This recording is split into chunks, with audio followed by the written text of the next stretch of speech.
Mark chapter 8. During those days, another large crowd gathered, since they had nothing to eat. Jesus called his disciples to him and said, "I have compassion for this people.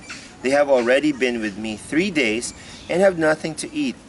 If I send them home hungry, they will collapse on the way, because some of them have come a long distance." His disciples answered, "But where in this remote place can anyone get enough bread to feed them?" "How many loaves do you have?" Jesus asked. "7," they replied. He told the crowd to sit down on the ground.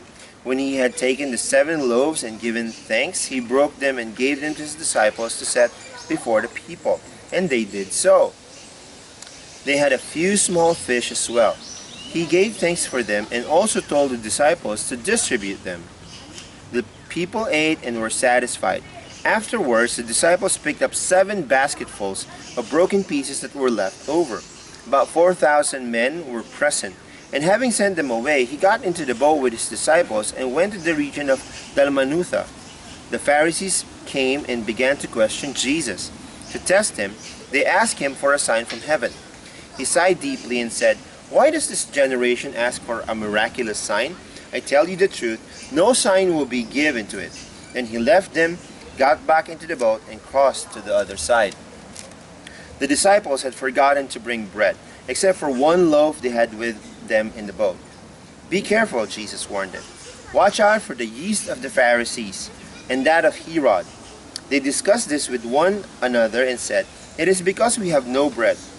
Aware of their discussion, Jesus asked them, "Why are you talking about having no bread? Do you still not see or understand? Are your hearts hardened? Do you have ears but fail to see, and ears but fail to hear? And don't you remember, when I broke the 5 loaves for the 5,000, how many basketfuls of pieces did you pick up?" 12, they replied. "And when I broke 7 loaves for the 4,000, how many basketfuls of pieces did you pick up?" They answered, 7. He said to them, "Do you still not understand?" They came to Bethsaida, and some people brought a blind man and begged Jesus to touch him. He took the blind man by the hand and led him outside the village. When he had spit on the man's eyes and put his hands on him, Jesus asked, "Do you see anything?" He looked up and said, "I see people. They look like trees walking around." Once more, Jesus put his hands on the man's eyes. Then his eyes were opened, his sight were restored, and he saw everything clearly. Jesus sent him home, saying, "Don't go into the village." Jesus and his disciples went on to the villages around Caesarea Philippi. On the way he asked them, "Who do people say I am?" They replied, "Some say John the Baptist, others say Elijah, and still others one of the prophets. But who do you say I am?" "What about you?" Peter answered, "You are the Christ."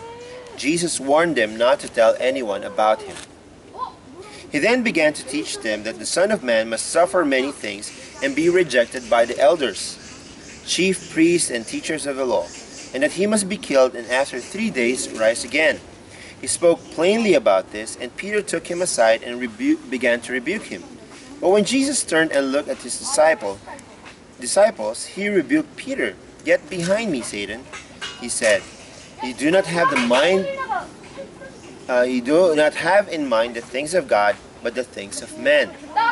Then he called the crowd to him, along with his disciples, and said, "If anyone would come after me, he must deny himself and take up his cross and follow me. For whoever wants to save his life will lose it, but whoever loses his life for me and for the gospel will save it. What good is it for a man to gain the whole world, yet forfeit his soul? For what can a man give in exchange for his soul?